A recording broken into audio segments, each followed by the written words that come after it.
പനയമ്പാടത്തെ അപകട road ആളേക്കൊല്ലി road പരിശോധിച്ച ശേഷം ക്രിയാത്മകമായ ഇടപെടലുകൾ നടത്തുമെന്ന് ഉറപ്പ് നൽകുകയാണ് ഗതാഗത മന്ത്രി. നാട്ടുകാരെല്ലാം നിൽക്കുമ്പോഴാണ് പറയുന്നത് നാളെ ഞാൻ പോയി കഴിഞ്ഞിട്ട് എതിർപ്പൊന്നും പാടില്ല. ആ പാർക്കിംഗ് അപകടത്തിൻ്റെ ഒരു കാരണമാണ്. ആ ഓട്ടോ സ്റ്റാൻഡ് ഉൾപ്പെടെ ആ ബേക്കറിക്ക് മേളിലോട്ട് കിടക്കുന്ന എല്ലാ വണ്ടികളും ഇടതുവശത്ത് വലതുവശത്ത് ആ വശത്ത് പാർക്ക് ചെയ്യുന്നുണ്ട്.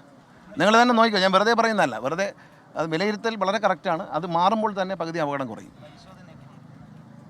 ഏത് അല്ല, നേരത്തെ തന്നെ പരിശോധിച്ചിട്ടുണ്ട്. അവർ ഉദ്യോഗസ്ഥന്മാരത് പരിശോധിച്ചിട്ടുണ്ട്. അവർ IIT പാലക്കാട് IIT വരെ പഠിച്ച് റിപ്പോർട്ട് നൽകിയിട്ടുണ്ട്. നാറ്റ്പാക്കിൻ്റെ പഠനമുണ്ട്. ഇതൊന്നും നടപ്പിൽ വന്നില്ല എന്നുണ്ട്. ഇപ്പം ഞങ്ങൾ പറയുന്നത് ഫോളോ അപ്പ് ഞാനുണ്ടല്ലോ, പിന്നെന്താ ഫോളോ അപ്പിന് ഇപ്പം ഞാനുണ്ട്. എനിക്ക് അതേ ഉറപ്പ് പറയാൻ പറ്റില്ല. ലോറി ഡ്രൈവർമാരുടെ ലൈസൻസ് പിടിച്ചെടുത്തിട്ടുണ്ട്. അത് സസ്പെൻഡ് ചെയ്യും ഉടനെ. അതെ, അല്ല, ഒരു കുഞ്ഞിൻ്റെ അച്ഛൻ ഓട്ടോ തൊഴിലാളിയാണ്. അദ്ദേഹത്തിന് വീടില്ല, സ്ഥലമില്ല. ഇക്കാര്യം ബഹുമാനപ്പെട്ട മുഖ്യമന്ത്രിയുടെ ശ്രദ്ധയിൽ കൊണ്ടുവരും. ബഹുമാനപ്പെട്ട റവന്യൂ മന്ത്രിയെ ഞാൻ മിക്കവാറും ഇന്ന് പോകുന്ന വഴിക്ക് തന്നെ തൃശ്ശൂർ കാണും. അപ്പോൾ അദ്ദേഹമായിട്ട് സംസാരിച്ചതിന് ശേഷം അവിടെ അദ്ദേഹത്തിന് റവന്യൂ ലാൻഡ് അവിടെ ഉണ്ട്, ഒരു പുറമ്പോക്ക് ലാൻഡ് ഉണ്ട് എന്ന് പഞ്ചായത്ത് പ്രസിഡൻറ്റും മെമ്പർമാരും ശ്രദ്ധയിൽപ്പെടുത്തിയിട്ടുണ്ട്. അപ്പോൾ അത് അദ്ദേഹത്തിൻ്റെ ശ്രദ്ധയിൽ കൊണ്ടുവരും. അദ്ദേഹം പരിശോധിച്ചിട്ട് അദ്ദേഹം ചെയ്യേണ്ട കാര്യമാണ്. ബഹുമാനപ്പെട്ട മുഖ്യമന്ത്രി കൂടി ആലോചിച്ചതിന് ശേഷം ധനസഹായവും മുഖ്യമന്ത്രിയോട് ആലോചിച്ചാണ് ചെയ്യുന്നത്. അദ്ദേഹം മന്ത്രിസഭാ യോഗത്തിൽ വെച്ചാണ് അദ്ദേഹം തീരുമാനം എടുക്കുന്നത്. അക്കാര്യത്തിൽ അദ്ദേഹം ഒറ്റയ്ക്ക് ഒരു തീരുമാനം എടുക്കാറില്ല. കാര്യങ്ങൾ ചർച്ച ചെയ്തതിന് ശേഷം മന്ത്രിസഭാ യോഗത്തിൽ അദ്ദേഹത്തിന് അനുയോജ്യമായ തീരുമാനം മുഖ്യമന്ത്രി എടുക്കും. അദ്ദേഹത്തിൻ്റെ ശ്രദ്ധയിൽ കൊണ്ടുവരും. അതിപ്പം രാജൻ മിനിസ്റ്റർ ഇന്നലെ വന്നിരുന്നു, അദ്ദേഹം ശ്രദ്ധയിൽ കൊണ്ടുവരും. കൃഷ്ണൻകുട്ടി മിനിസ്റ്റർ ഉണ്ടായിരുന്നു, അദ്ദേഹം ശ്രദ്ധയിൽ പെടും. റിയാസ്, ഞങ്ങളെല്ലാവരും അദ്ദേഹത്തിൻ്റെ മുഖ്യമന്ത്രിയുടെ ശ്രദ്ധയിൽ കൊണ്ടുവന്ന് ഒരു ചർച്ച ചെയ്തതിന് ശേഷം അത് തീരുമാനം. നമുക്കത് ഒറ്റയ്ക്ക് തീരുമാനം പറയാൻ പറ്റത്തില്ല. ചൊവ്വാഴ്ച വിളിക്കാനാണ്. Transport additional commissioner Pramod Shankar എൻ്റെ കൂടെ ഉണ്ട്. അദ്ദേഹത്തോടെ ഹൈവേ അതോറിറ്റിയുടെ ഉദ്യോഗസ്ഥരെ, അതായത് എറണാകുളം കഴിഞ്ഞാൽ വേറെ ആളാണ്, എറണാകുളത്തിന് വടക്കോട്ട് വേറെ ആളാണ്. അപ്പോൾ അവരെ വിളിച്ചു വരുത്താനുള്ള നിർദ്ദേശം കൊടുക്കുന്നു. ഇല്ല, അതവർ നടത്തിക്കോട്ടെ. റിപ്പോർട്ട് ചൊവ്വാഴ്ചയ്ക്ക് മുമ്പേ എല്ലാ റിപ്പോർട്ടും മോട്ടോർ വെഹിക്കിൾ ഡിപ്പാർട്ട്മെൻറ്റെയും പോലീസിൻ്റെ എല്ലാ റിപ്പോർട്ടുകളും കൊണ്ടുവരും. അതിനെ വെച്ചായിരിക്കും അവരോട് സംസാരിക്കുന്നത്. അതിൽ പറയുന്ന പഠനമൊന്നുമില്ല.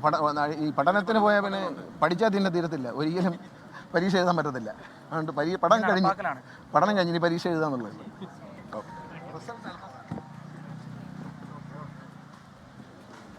ത്തെ 4 കുരുന്നുകളുടെ ജീവനെടുത്ത റോഡിൽ ഗതാഗത മന്ത്രി നേരിട്ടെത്തി പരിശോധന നടത്തി. സ്വന്തം നിലയ്ക്ക് ഔദ്യോഗിക വാഹനം ഓടിച്ച റോഡിന്റെ പ്രശ്നങ്ങൾ എന്തെന്ന് നേരിൽ ബോധ്യപ്പെട്ട് അതിനുതകുന്ന പരിഹാരങ്ങൾ അതെന്തെന്ന് മനസ്സിലാക്കി ഉടൻ തന്നെ യുദ്ധകാലാടിസ്ഥാനത്തിൽ നടപ്പാക്കുമെന്ന് ഉറപ്പു നൽകിയാണ് ഗതാഗത മന്ത്രി അവിടെ നിന്ന് പോകുന്നത്. ഗതാഗത വാക്കുകൾ പറഞ്ഞതുപോലെ തന്നെ പഠനങ്ങൾ ഏറെ നടന്നു, ഇനി പരീക്ഷയാണ് നടത്തേണ്ടതെന്ന ഉത്തമ ബോധ്യം സർക്കാരിന് ഉണ്ടാകട്ടെ.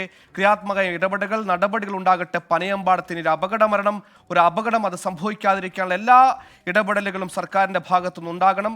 അതിന് എന്താണോ ചെയ്യാൻ പറ്റുന്നത് അത് സ്വന്തം നിലക്ക് തന്നെ സർക്കാർ ചെയ്യുമെന്ന് ഉറപ്പുകൂടി നൽകുന്നു. നേരത്തെ നാഷണൽ ഹൈവേ അതോറിറ്റി ഓഫ് ഇന്ത്യയാണ് ആ റോഡിൻ്റെ ഫ്രിക്ഷൻ കൂട്ടുന്നടക്കമുള്ള നടപടിക്രമങ്ങൾ ചെയ്യേണ്ടെന്ന പല വാദഗതികൾ പല ഘട്ടങ്ങൾ ഉയർന്നു വന്നിരുന്നു. പക്ഷേ അതിനൊന്നും കാത്തു നിൽക്കുന്നില്ല. നാഷണൽ ഹൈവേ അതോറിറ്റിയുടെ കരുണയ്ക്ക് കാത്തു നിൽക്കുന്നില്ല. സർക്കാർ സ്വന്തം നിലയ്ക്ക് തനത് ഫണ്ട് കണ്ടെത്തി, അല്ലെങ്കിൽ ഉള്ള ഫണ്ടിൽ നിന്ന് അത്തരത്തിലൊരു റോഡ് നവീകരണം അതുമായി ബന്ധപ്പെട്ട് ചെയ്യാനാകുന്നതൊക്കെ ചെയ്യും. അതിനപ്പുറത്തേക്ക് പ്രാദേശികമായ ചില മാറ്റങ്ങൾ വരുത്തേണ്ടതുണ്ട്. പാർക്കിംഗ് സംബന്ധിച്ച മാറ്റങ്ങളുണ്ട്.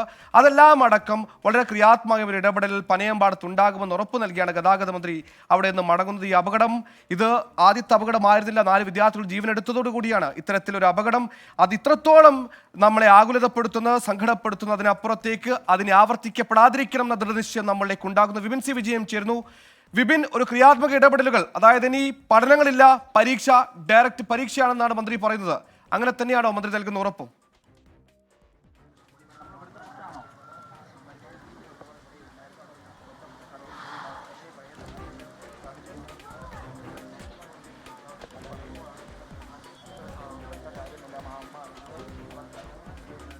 നേരത്തെ ഈ റോഡുമായി ബന്ധപ്പെട്ട് NIT, നാറ്റ്പാക്ക് അങ്ങനെ ശാസ്ത്രീയമായി പഠിക്കാൻ കഴിയുന്ന ആളുകളൊക്കെ ഈ റോഡിൻ്റെ അശാസ്ത്രീയതയെക്കുറിച്ച് ഒരുപാട് പഠിച്ചെങ്കിലും അതൊന്നും പ്രാവർത്തികമാക്കാൻ സാധിച്ചില്ല. അതുകൊണ്ട് തന്നെ ഇനി പഠനങ്ങളില്ല, മറിച്ച് പ്രാവർത്തികമായി ചെയ്യാനാകുന്നത് എന്തോ അത് എത്രയും വേഗത്തിൽ ചെയ്യുമെന്ന് ഉറപ്പു നൽകുകയാണ് ഗതാഗത വകുപ്പ് മന്ത്രി.